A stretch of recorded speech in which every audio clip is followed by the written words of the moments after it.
সংক্ষেপে জানবো যে আমাদের ব্রেন এবং মাইন্ড কিভাবে কাজ করে। মেজরিটি 80 to 90% কাজ আমাদের সাবকনশিয়াস এবং আনকনশিয়াস মাইন্ড করে। ছোট থেকে আমরা যা শিখছি, যেভাবে দেখছি জীবনকে, আমাদের বাবা মারা যেভাবে জীবন দর্শন করছে, যেভাবে তারা রিয়াক্ট করছে, যেভাবে তাদের ইমোশনটা চ্যানেলাইজ হচ্ছে, সবকিছু আমাদের সাবকনশিয়াস মাইন্ডে স্টোর হয়ে থাকছে। আমাদের সাবকনশিয়াস মাইন্ড হলো একটা রিজার্ভারের মতো, সেখানে আমাদের সব ইমোশন, সব মেমোরি স্টোর হতে হতে চলে। এবার আরেকটা পার্ট হলো ব্রেনের অ্যামিগডালা, যাকে বলা হয় সেন্টার অফ ইমোশন। এবং কোন ইমোশনটা পজিটিভ, কোন ইমোশনটা নেগেটিভ, সেটা আইডেন্টিফাই করতেও অ্যামিগডালা আমাদের হেল্প করে। তার সাথে থাকে হিপোক্যাম্পাস, হাইপোথ্যালামাস, লিম্বিক সিস্টেম। একটা ছোট বাচ্চার কনক্রিট থট প্রসেস স্টার্ট হয় 7 থেকে 8 বছর বয়সের মধ্যে। তখন থেকে সে কিন্তু ডিকোড করতে পারে কোনটার কি মানে, কে আমায় কি বলছে, এবং সেটা তার টোনালিটি, তার বডি ল্যাঙ্গুয়েজ, জেস্চার, পশ্চার সবকিছু সে কিন্তু এবার বুঝতে পারে খুব ভালোভাবে। এই বয়স থেকেই শুরু হয় তার যে যে জায়গায় স্কিল রয়েছে সেটাকে শো অফ করার।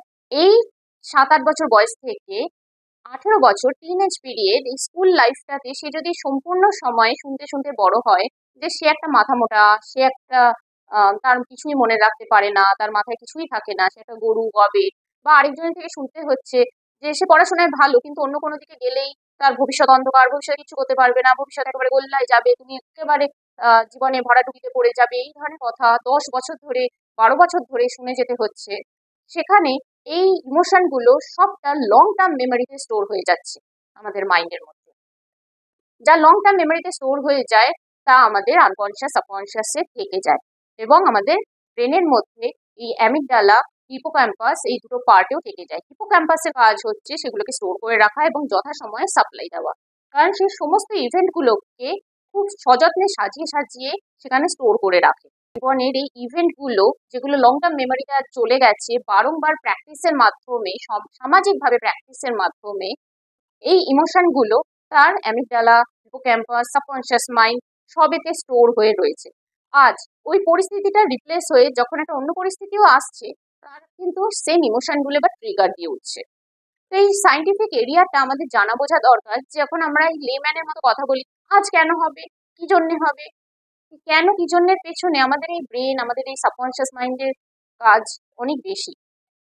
তো যারা এরকম বলছে তাদের জীবনেও কিন্তু এইরকম ভাবে ইমোশন গুলো স্টোর হয়ে রয়েছে।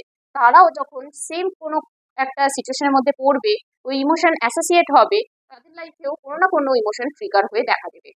এটা স্বাভাবিক, এইভাবেই আমাদের ব্রেন চলে।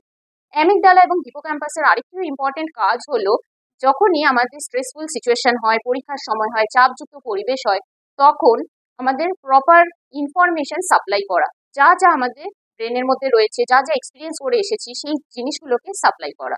এবার যদি আমরা প্যানিক হয়ে যাই, আমাদের অ্যাংজাইটি বেড়ে যায়, তখন হিপোক্যাম্পাস এবং অ্যামিগডালা কনফিউজ হয়ে যায়। এই সিচুয়েশনে কি আমায় ফাইট করতে হবে, না গিভ আপ করতে হবে, ফ্লাইট করব, কি করব বুঝতে পারি না, না আমি ফ্রিজ হয়ে যাচ্ছি, সম্পূর্ণটা কনফিউজ হয়ে যাচ্ছে। সেই কারণে একজন ব্যক্তি যখন কথা বলতে যাচ্ছে তার সবকিছু তালগোল পাকিয়ে যাচ্ছে। আরেকজন ব্যক্তির ক্ষেত্রে যখনই পরিকল্পনা করতে হচ্ছে, মাথার মধ্যে কিছুই সে যেন চিন্তা করতে পারছে না, খালি একটাই চিন্তা আসছে, আমি তো রিজেক্টেডই হব। আরেকজন ব্যক্তির ক্ষেত্রে গিল্ট তৈরি হয়ে যাচ্ছে।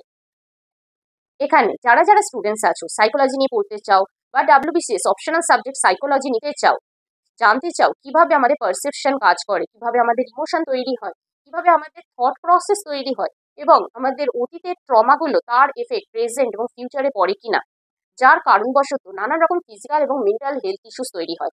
এখন বিজ্ঞানও প্রমাণ করে দিয়েছে যে 99% শারীরিক রোগ, সেটি ক্যান্সার হোক, টিউমার হোক, সেটি ডায়াবেটিস হোক বা আলসার, যে কোনো রোগ আমাদের সাইকোসোম্যাটিক, মানে আমাদের মন থেকে শরীরের উপর তার প্রভাব পড়ছে। এই সম্পর্কে বিশদে জানতে হলে আমাদের ভিডিও কোর্স পারচেস করো। এই ভিডিও কোর্সের মধ্যে ডাব্লিউবিসিএস সাইকোলজির সমস্ত সিলেবাসের সমস্ত চ্যাপ্টার ধরে ধরে আলোচনা করে দেওয়া রয়েছে, সেই রেকর্ডিং তোমরা পাবে।